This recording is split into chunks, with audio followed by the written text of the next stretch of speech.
is. Wait, who are we at now? I think we did set. Now Where are that's we at? Brock. Feels like the end is near, but ramblers never fear. Jerry Nettie will finish the game, taking ass and kicking names. Jerry's a retro gaming guy, and his harmonica will make you cry. To joy, your eyes will twinkle. Shout out to Bishop Bullwinkle. Love of the cage, let's get rough. So ain't that tough enough? All the best of the present and the past. All while kicking cancer's ass. No need to go too long. Shut up, enjoy the song. Reap the whirlwind. Reap it! There we go. Look at that. Look at that shit. That was from Brock. Brock Wildcat 626. What's happening, everybody? This is the Ramble podcast, a geek's guide to pop culture. Guess who we are? The Geeks. I'm comedian. What do you think cancer the fighter. 626 is? That's a good question. Area code? Is that the dimensions of his penis? Penis. Massive. Penis 626 dimensions? cock. So, yeah, man. Shit. So Holy anyway, shit, sorry to she's interrupt the 5'1". intro. I was curious about the 626. No, it's from okay. Brock. Our viewership just plummeted, Eddie. Hope you're happy. We just, like, all the numbers just tanked. Here we are, the Ramble Geeks Guide to Pop Culture. This is Ramble 442. I'm comedian, cancer fighter, Marvel stan, Jerry Rocha. Right there we have the one and only. Comedian, podcaster, interrupter of introductions. Yes. Eddie Pence. There it is. This is, you can, Eddie, out of these, you can subscribe to the Ramble, give it a 5-star rating, a positive text review. If you don't do that, you're a chump. You can also email us, ramble@theramblepod.com. You can also see our beautiful faces on our YouTube page, The Ramble Tube. We also have our Instagram page, @Podcast Ramble, and our TeePublic page. We can see our lovely merch. Also, if you go to nerdytee.com and use Ramble as a keyword, you get 10% off your purchase. 10% off. Killer nerd So t-shirts. if you buy a $100 t-shirt, Yes. that's $10 off. $10 off if you buy $100 Of a $100 worth of t-shirt. Look at 100. I think they have $100. Ours. They should carry our t-shirts and make those 100. Ours are made out of silk. I don't know if they carry anything Hello. at high end. Ours are Probably pure not. silk. High Ramble thread t-shirts. count. High thread count. Thousand thread count. High thread count. Pure silk. Two just massive, unbelievably high thread counts is what we deal with. It's what we expect. It's nothing but the best. It's who we are, Eddie. It's what we do. Man, we're gonna geek out today, and then we're gonna do a subject that we've only touched on once before in the Ramble, and it's something that we've missed out on in the nerd world. Something huge in the nerd world. Something massive, huge, gigantic. That for whatever fucking reason, sorry, Just missed us. just never. missed us. I Like- didn't get it. I think when we talked about this previously, I said I'd missed out on Teenage Mutant Ninja Turtles. Yes, and I was Pokemon. But I was able to go back, and I've seen the movies, and I Yeah. enjoy the Ninja Turtles. So I did go Right. back, and I don't have the love for it because I didn't experience it at the time. Sure, But sure. I do like the Ninja Turtles. I just don't have. It wasn't a huge part of my childhood. Like, you're not going to get too mad at some reboot that changes things. No, because I don't Right. really know. But like I enjoyed the Right. latest that animated film that came out. That was last year or great. whatever. I thought it was That great. no diggity scene was fucking. That was Oh, dude, that's badass. stole the show. I mean, man. But yeah. So I get something I want to talk about before we get going today. I Okay. did something- So I've been starting to print up my set lists, right? And Right. we ran Like out a of pro. printer paper. Like a goddamn pro. We ran out of printer paper, and they had yellow printer paper. I had to do it. Oh, What a look at you. gimmick. That's my new gimmick now. I'm the That's your yellow thing. You're the printer yellow paper guy. I'm the guy with You're yellow paper. like remember Letterman had the blue cue cards for the top 10 That's list. right. I'm So yellow you're- paper. You're yellow paper. He was blue I cue think- cards. I think that's what they'll remember me by, Eddie. I is think the so. yellow. I think, even though no one in the audience is going to see a second of it, even a smidge of it, I still think that's. By the way, speaking of audiences, I hate to do a shameless plug, but if you're in the Southern California region, I'll be headlining the Ontario Improv in How about that? Ontario, California, Saturday and Sunday, April 26th and 27th, I believe. Should I probably get those dates right, Eddie, before I promote it? Probably. I think it's 26th, 27th because I was going to do them with you, but I'm not available. Yes. Yeah, that's your bowling league night. That's my bowling league night. Both We nights. bowl. It's naked bowling league night. Why can't you just skip it once? You can't skip it one time? Because this time we're going to a senior citizens home and we're bringing them out to join the Naked Bowling League. So it's going to be you find a senior citizen and then you both get naked and bowl. That's your partner. Okay, oldest person you'd boink. What's the age? What is the? Who's that? What's her name? She's in Yellowstone with Harrison Ford. What's her name? Helen Mirren. You tap that. Her. She's She's old. How old is she? She's 70 something. I'm going to say Pat. Oh shit! Are you ready for this? Yeah, lay it on me. 80? She 80? 79. I'd boink it. You do it. You'd hit it right there. Helen Mirren for sure. Look at her. She's still a piece. She's still a piece. She could still have it.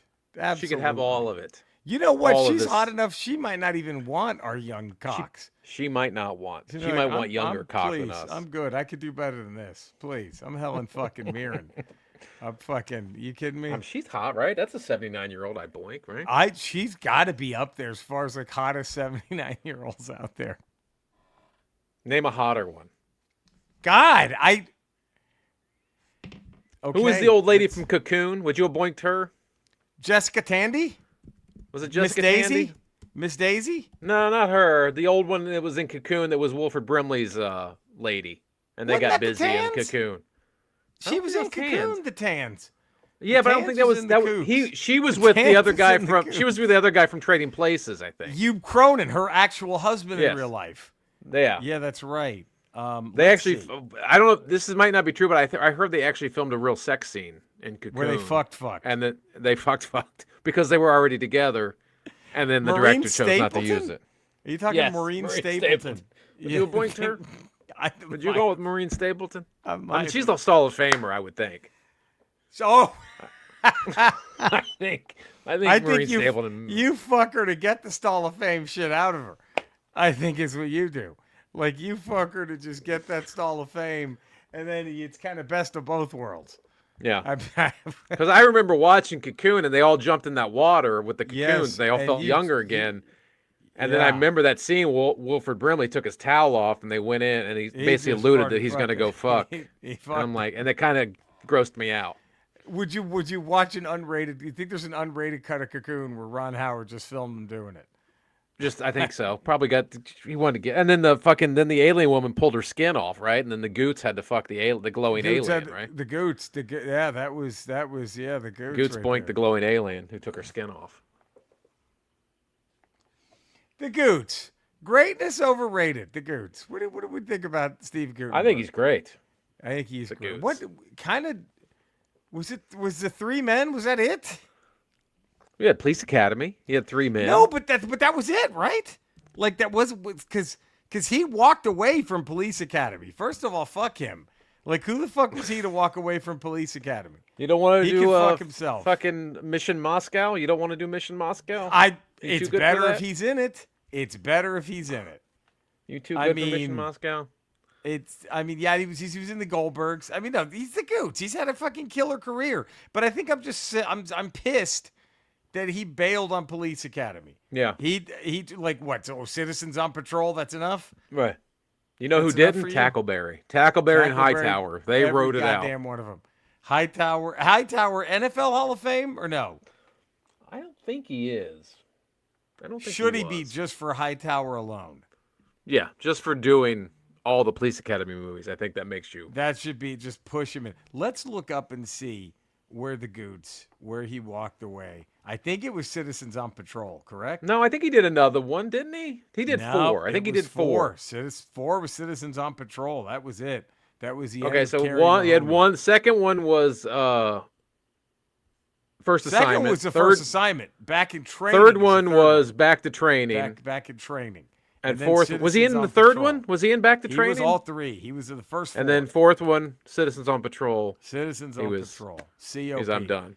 And then Cocoon. I mean, you're going to do Cocoon The Return, but you're not going to do Police Academy 5?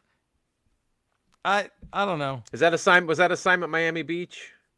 Or I think that was Mission to Moscow, and then was that Mission to Moscow?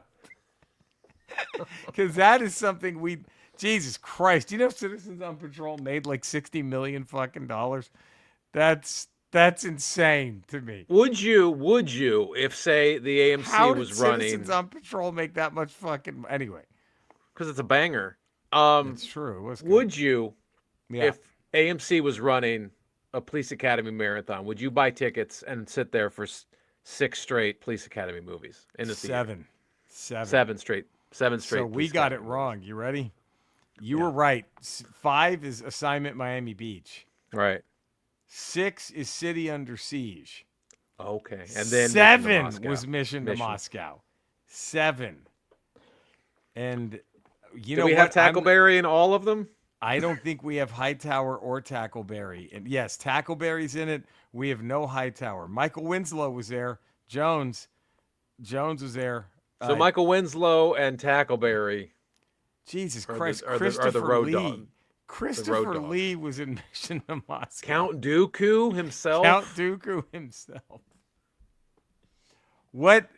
Wow. But Steve Guttenberg can't do it. I mean, I'm just saying. The great Christopher Lee. Sauron can do it, but you can't. The Duke. Saruman. The Duke. Saruman. Saruman can do it. And he could. Dracula, for fuck's sakes. And he couldn't. Jesus. How do you think Christopher Lee was on that movie, like on the set of that movie? I bet you don't say a fucking word to him. Did they even care if he memorized his lines? I don't. Right? No. Who's going to tell him? He's like, holy shit, it's Christopher Lee. He played a Russian. I wonder if he even like. Did they accent? What if he just did? What if he just did a full on, like he was inspired by Yakov Smirnoff and just did the hackiest. What a country. How about if I say, what a country, after every, he just really seriously, like, what if I say, like, that would be,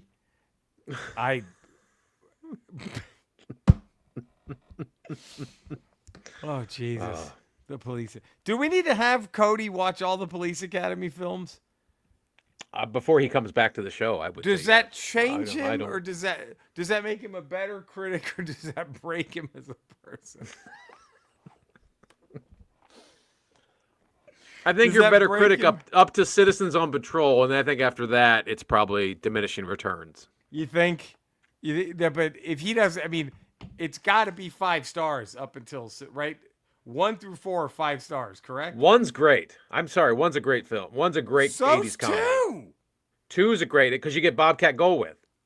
You get introduced to Bobcat Goldthwait. And then the 3rd one, he's the star of the show. He joins a team. Bobcat's the star of Back to Training. And then in 4, you have the opening rap, Citizens on Patrol. I don't know, man. And then Commandant Lassard? Come on. Lassard, Punky Brewster's dad? Bunky. Howard Hessman fucked around. Very. Wasn't Howard Hessman in a few? The Hess even dropped in on a few. Yeah, I think he took over. Yeah, he was like the commission. I forgot what he was. He was like who was the guy that glued his hands to his head? That was Back to Training when what's his face? The guy from the first movie, the drill sergeant guy. What's his name? Yeah, what was his name in the movie? I think in part 2 they epoxy his hands to his head, right? Yeah, he's like he's part 2. Yeah, I think in part 2 they epoxy him. Tackleberry had that. God, what brilliant films! Man,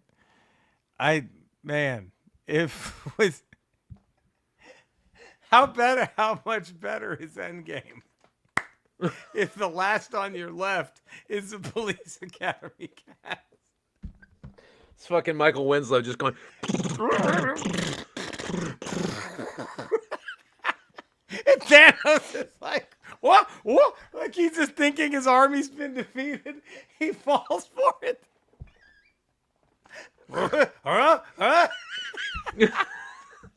And that gives the heroes the time to get the drop on him.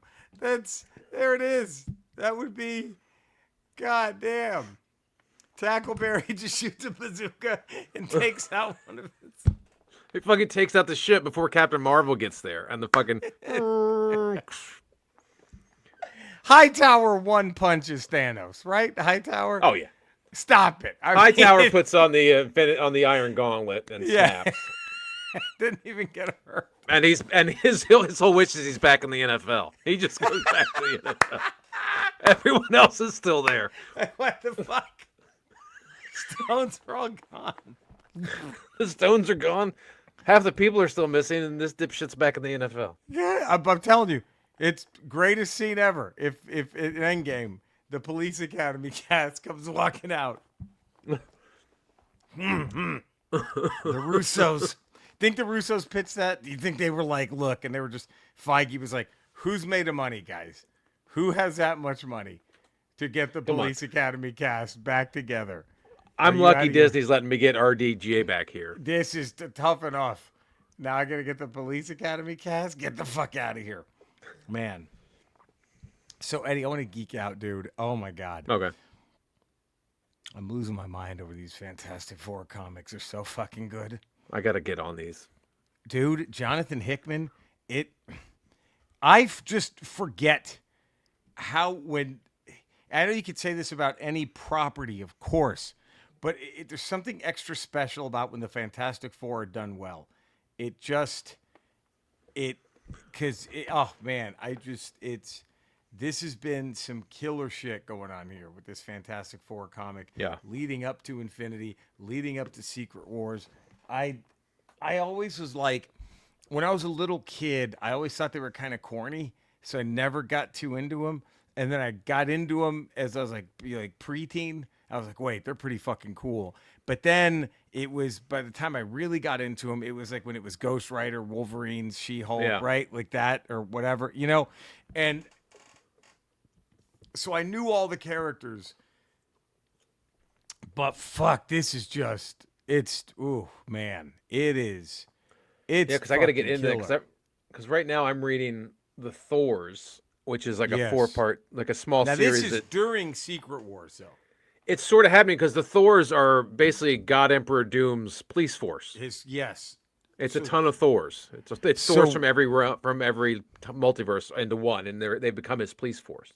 So this is the Fantastic Four books. I think were written like 5 years before the Secret Wars started, somewhere around there. It's okay, and this is dealing with the Future Foundation and like the Council of Reeds. And it turns out there's a major death already that's happened that hit like a fucking, like, oh my God. Like, it was just, I can't believe they just did this. It was fucking incredible. And then when you get to the Council of Reeds, like, you find out that, so I'm going to give away a little bit, but it's not going to be too much. Okay, Eddie? Okay. But their daughter, Valeria. So leading up to this, I don't know what happened, but Doom lost some of his intellect, Dr. Doom, and he knows it. And fucking Reed's daughter shows up at his palace, just blips herself there. And he's like, there's consequences for just showing up here. She goes, yeah, okay, look, Uncle Doom, I need your help. And he's like, why would I help you? And she goes, I'll give you your intelligence back. And he's like, oh, shit. And so what happens is she does that. And it turns out she got a visit from the future. And the Council of Reeds that remain are trying to destroy everything. And so she's basically getting together a super team of all the Fantastic Four's main villains to help them stop the Council of Reeds. It's fucking incredible. Cool. That's kind of cool. Fucking incredible. And it's like, it's really good shit. Like, And it's like, so it's, I don't know where this is going to go. I've heard a rumor and I'm pissed because I heard about this happening like when it did, I think. And I think I'm about to see this and I'm pissed because I wish I could have been surprised by this, if that makes sense. What I think is going to happen. But man, dude, this shit is fucking, I'm so pissed I didn't jump on this one. Actually, I'm okay with it because I probably would have spent like fucking $50 a week getting caught up on all this shit. Right. So I think it's better now that I have the Marvel Unlimited and I could just fucking tune in and, like binge it all at once. And fuck me, it's incredible. It's, oh my God, Eddie, I'm starting to really like, it's so well done that I'm like, my anticipation for the movie is just getting through the roof, because I finally now, I've always enjoyed them. I Yeah. really have, but now, and Doom has always been one of my favorite villains, but now I'm actually starting to love the Fantastic Four, if that makes sense. They were like my first, that Fantastic Four and Spider-Man were my introduction into Marvel when I was a child, when I was little, because everything started with DC with Superman, of course. Yep. But then my first intro was, I was probably like 4 or 5. That's when I got into Fantastic Four and Spider-Man, and that's how I got into Marvel. And it is, and you're gonna love this, because Spider-Man's part of them in this. It's fucking great. It's just the way they do this is so well done. The Future Foundation is there. So Dragon Boy's part of this. Like, it's fucking nice. Like, and they Dragon Boy's in Secret Wars. He plays a big part in Secret Wars. See, I think that's why they're saying read all this shit, right? Because this is when Dragon Boy gets his intellect, and this is so like I've been told that, like, Secret Wars is going to make a hell of a lot more sense if you've read everything Hickman did going up to it, his major shit, which would be so that's why it's just, oh dude, it's fucking cool. But it's incredible. What are you geeking out on right now? Anything big? I just still reading, like, I'm reading the Thors thing, and I need to go further back and read the Fantastic Four stuff. But the Thors thing, it's like it's like I said, it's Doom's police force throughout Battleworld. They regulate Battleworld. They go to the different realms. If there's a crime, if there's a conflict, they go and settle it. So is Doom benevolent? Is he like a benevolent ruler of really? Sort of. Fuck, that's crazy. God Emperor Doom, he just sits on the tree, and he sits there in his white robe, and he's got Valeria and Sue sitting on both sides of him. And Sheriff Strange is basically like his right-hand man. And he's got the Thors, which are his police force. So how did Doom convince the Thors to work with him? Did they go into that? That's why I got to go back farther. I got to go farther back and see, because this one is like, not to give, I mean, it doesn't really give too much away, but like in the Thors one, they're all like there's been Jane Foster's bodies. All the Jane Foster's bodies throughout the multiverse have been turning up, like decomposed in Battleworld. All these bodies, and they find out it's Jane Foster, and they find out all these bodies are Jane Foster. And so they're trying to figure that out. Who's Jane Foster, and why are all these bodies of Jane Foster? So the Thors is almost like a detective story. Yeah. Yeah. It's very much like a detective story. And then Beta Ray Bill or Beta Ray Thor, they call him Beta Ray Thor. He's following a lead, and he goes into an alley, and Loki is he's like a homeless Loki. He's in a box. And he's I'll show you, in Battleworld. And next thing you know, Beta Ray Bill turns up dead. Ooh. And so now Ultimate Thor and the rest of the Thors are trying to find out who killed Beta Ray Bill. Oh. And Ultimate Thor is in the alley trying to figure it out, and then Unworthy Thor shows up, which is basically, I think, Thor from 616. Okay. He's the one with the axe and like the no shirt and the red cape. Yeah. He's Unworthy Thor. And it's basically the Thors eventually turn on Ultimate Thor and throw him into the zombie land. And so and like the zombies are going to get ready to eat him. Like, it's like a zombie fucking Strange. There's a zombie. It's like zombies. It's the Marvel zombies. It's a Marvel zombies. Yeah, they're getting ready. And I forgot which Thor it was. It's a Thor. It's like the older Thor with a beard and stuff. He comes down and beats the shit out of Ultimate Thor. And basically leaves him there for dead on the pile of all the Jane Foster bodies as the zombies are coming over to eat him. And next thing you know, fucking Unworthy Thor shows up and saves him. And now that's where I'm at now. And he's like, I'm going to tell you what happened. And he's going to show them who Jane Foster was and why the Thors have all turned on Unworthy. It's like a detective thing that ties into Secret Wars. It's really good. Man, I can't. Oh God, see, it's really good. I just can't wait to jump into all this shit. I just can't wait to jump into. Oh man, but yeah, I'm gonna take it slow and go way back, right? Yeah. And that's what I'm gonna have to do. It's because at this point, Battleworld is already formed. By the time Secret Wars starts, Battleworld is formed. So I gotta go back far enough to see how Doom forms Battleworld. I'm telling you, start with that Fantastic Four. It's so fucking good. That thing I sent you, start there. Yeah. It's fucking amazing because it's just if you love the Fantastic Four anyway, holy shit.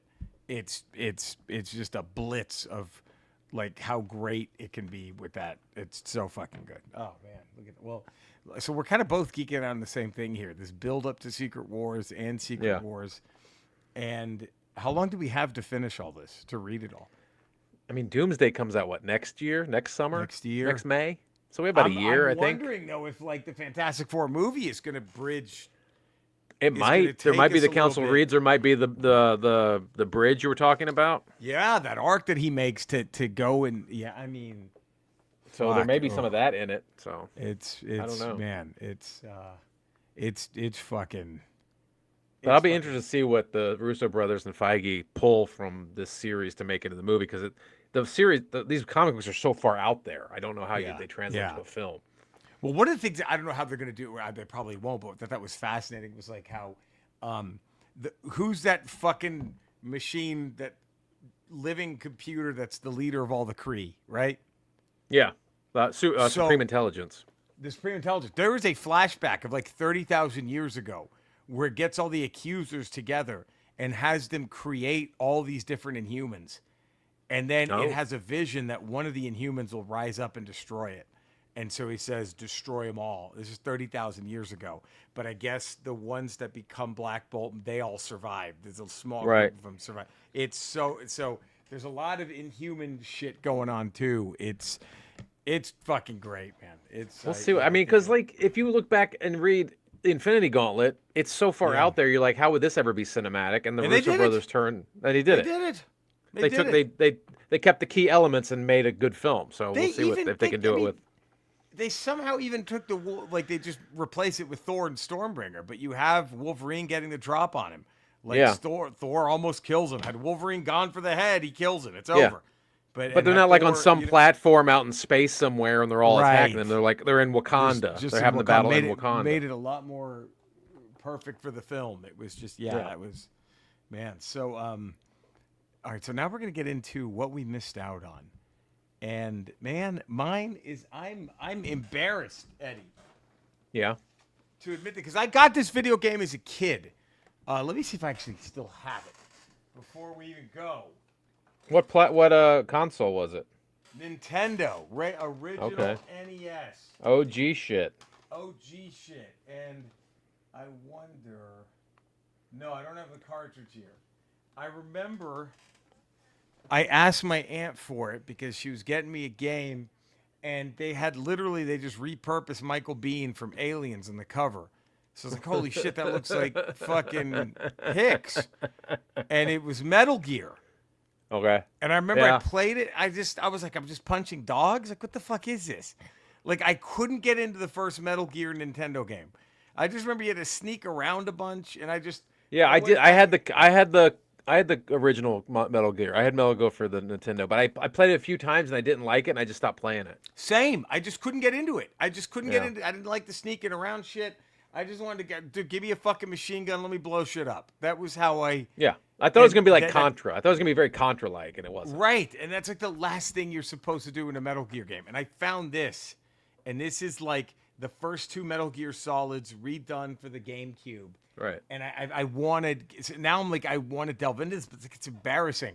Because it's such...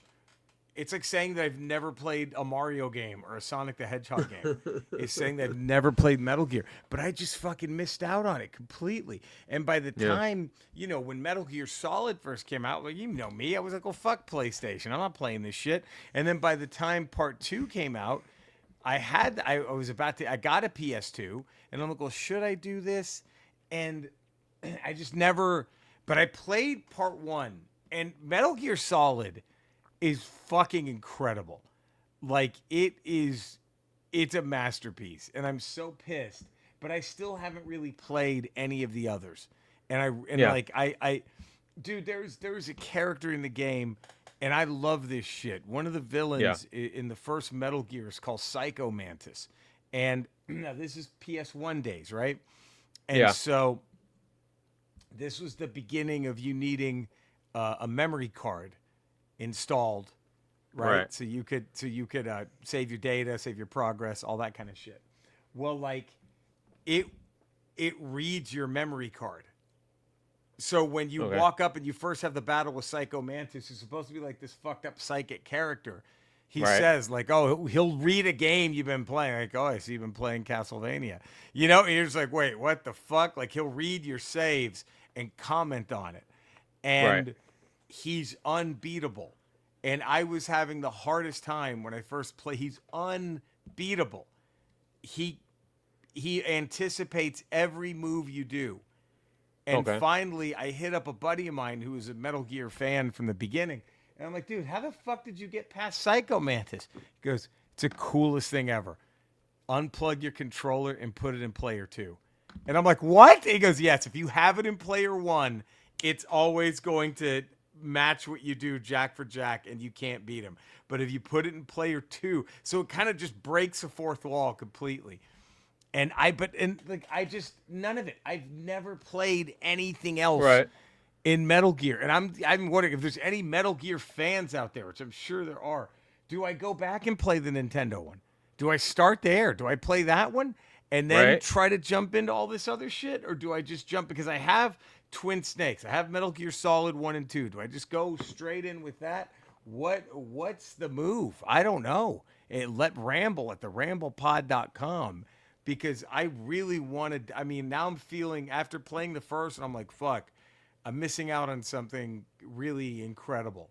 And I tried playing part 5 when it came out on the PS4 or whatever, just because, like, well, I guess I should probably play this. And I kind of Googled and tried to get some of the story, but it was just too much. I was like, I'm fucking lost. You know what I mean? Like, because it's also story driven. And so, yeah, like, I don't know. But I'm ashamed. I stand here hat in hand, Eddie. Just never gotten into Metal Gear. What about you? What's your big? Do you have a big like? I was I never got into, as a kid. I was into the series when I was a child, but then when they rebooted it later in the early 2000s, I didn't. I never even watched an episode. Battlestar Galactica. Oh man. Oh. I had the toys when I was a kid. I used to watch Starbuck and like all of it. Apollo, Cylons and Adama. Apollo. I had the toys and everything. If I give you the entire series, if I let you borrow the box sets of the Blu-rays, would you watch it? Because I have it right here. Maybe. I don't know. How long is it? It's a lot. That's 6 seasons. It's a lot. It's fucking brilliant. It's fucking great. I've heard such good things about it. I just never watched it. Moments where like it has some of the biggest jaw-dropping moments in television. It's the way they do it all is fucking incredible. Like I don't remember, was Apollo Adama's son in the show? I don't think he was, right? There was a small kid. There was a little kid in the original show. No, but like the Apollo, the what's his face? I don't remember. Yeah, no, he was the older, because remember him and Starbuck were like the 2 best pilots, right? And like in this one, Apollo is Adama's son. Starbuck's a woman. She's fucking incredible. She's a girl who plays Bo-Katan in The Mandalorian. Yeah. That actress is Starbuck in the show. Fuck, dude. And the Cylons look like humans, right? They don't look like the metal robots, right? Well, you find out they still have old school. They still have the old school metal robots, and their ships. Because those were badass. Oh, they're great, and the ships still have the little. They kind of look like the head of the robot, the ship, you know. Okay. But there are 12 human models of the Cylons that are. It's the same idea. The Cylons are chasing humans. They're trying to find Earth. Earth. Yeah. It's a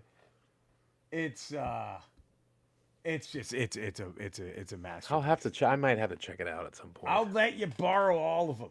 Is it on a streamer? It might be on a streamer. It probably is. I can't imagine it wouldn't be. I'll have to look. But it was like, it's just, the acting is fantastic. The characters are fantastic. They kind of redo everybody enough and to make them a little more interesting, a little more.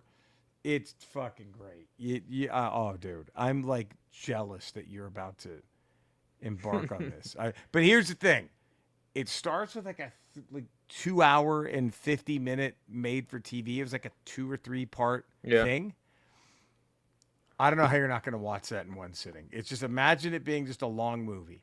I would just start with the watch the made-for-TV film. And they broke up on the Sci-Fi Channel, but goddamn, you just watch it. Whoo!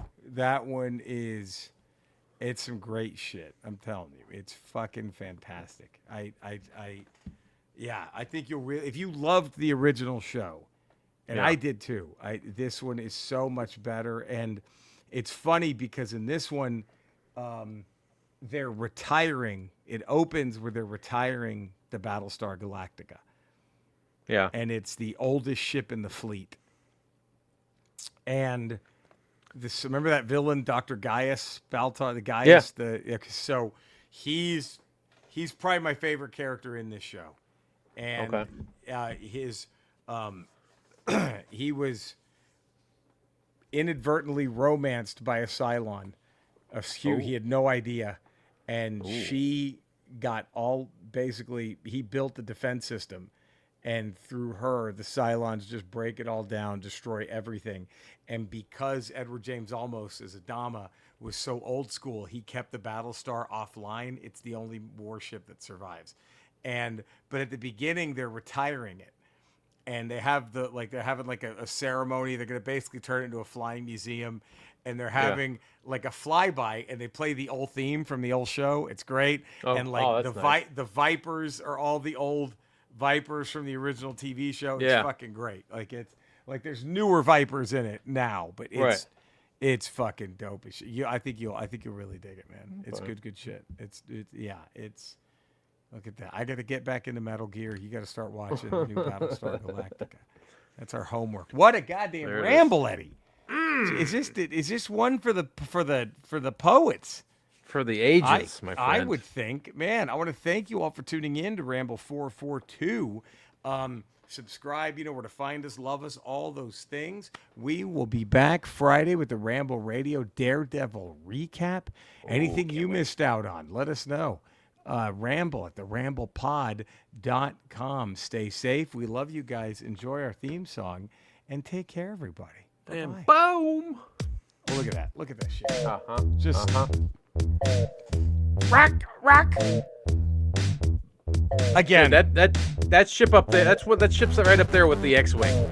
Those are probably the two Viper? best spaceships. The Viper and the X-wing. No question. Absolutely. Not even a question. Not even. And then Buck Rogers ship, whatever Buck Rogers ship was. Whatever that thing was. What it's called. The Queef. Those are the three. The Queef. The Queef. The Queef 2000. Well, I think the Queef 2000 wins because Aaron Gray's inside of it. It's her queef. It's her queef. Who's not going to fueled write by her that? queefs. Who doesn't write that for eternity?